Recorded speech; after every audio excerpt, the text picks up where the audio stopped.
I wish the exercise was a pill because it can do so many things.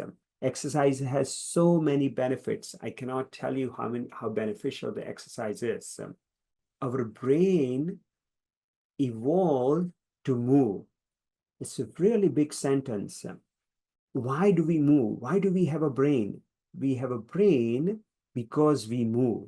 Like if you look at the species that they don't move, they don't have the kind of the brain we have, right? If you look at the plants and trees, that they don't move in a traditional sense, they don't have a central nervous system that the kind that we have.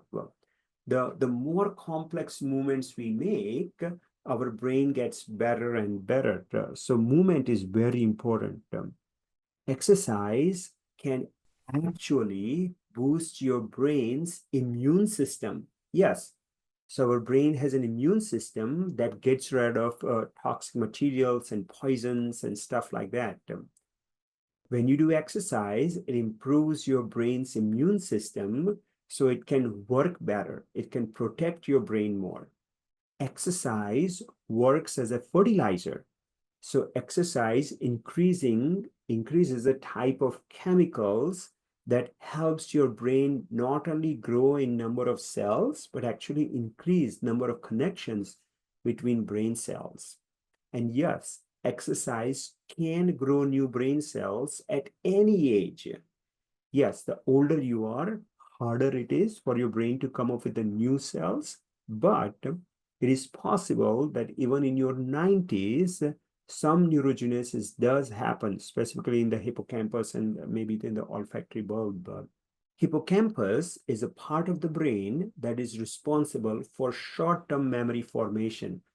And there have been studies to prove that people who exercise on a regular basis, they tend to have larger size of the hippocampus. Not only exercise lowers your BMI, but BMI is not a good measure of health anyway.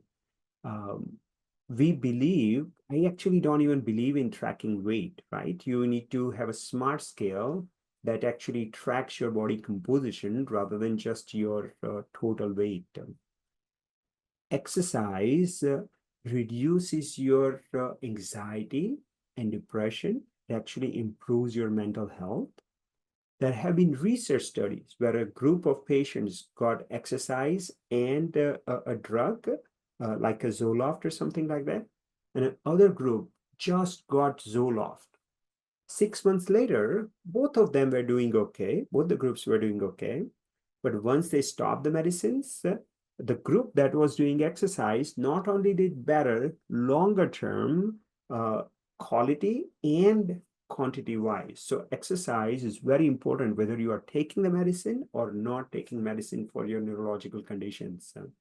Exercise increases myelination. So we have something called myelin. That's a protective sheath around your axons or the nerve fibers, and it makes them stronger. So the brain cells can talk to each other faster and better. They say the neurons or the brain cells that fire together, wire together.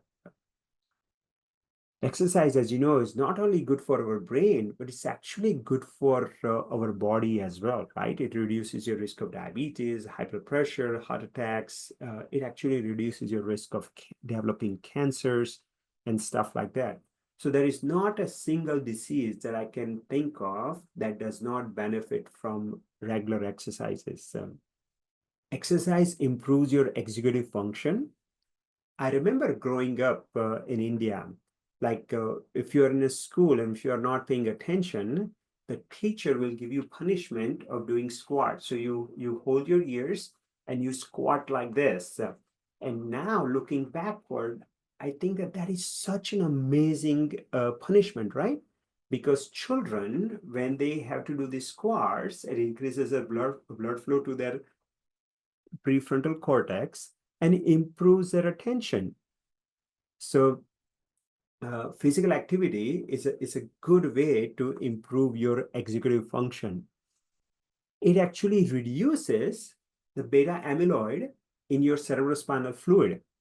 So like when your heart is pumping really hard when you're exercising and sweating and stuff like that, the brain is actually not static. It's actually pulsates. Like I have seen real brain. Like it's not a static organ. It's kind of pulsating like this.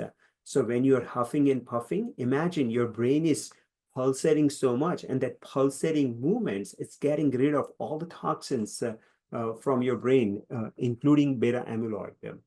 So exercise is actually good for your sleep as well. Probably not just before you go to bed, but in general, people who exercises really well, they sleep better.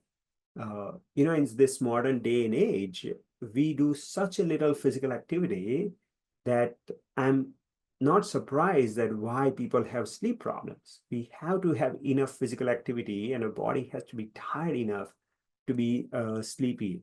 People sit on their couch all day long and then they come and complain that they are not sleeping well, right? Go figure. And sleep is actually also very protective against development of Alzheimer's disease. So there are many other things where exercise is good for you. But just if you don't believe any of these things, take my word for it. I have seen so many benefits of exercise throughout my life, in my own life, as well as in my patients.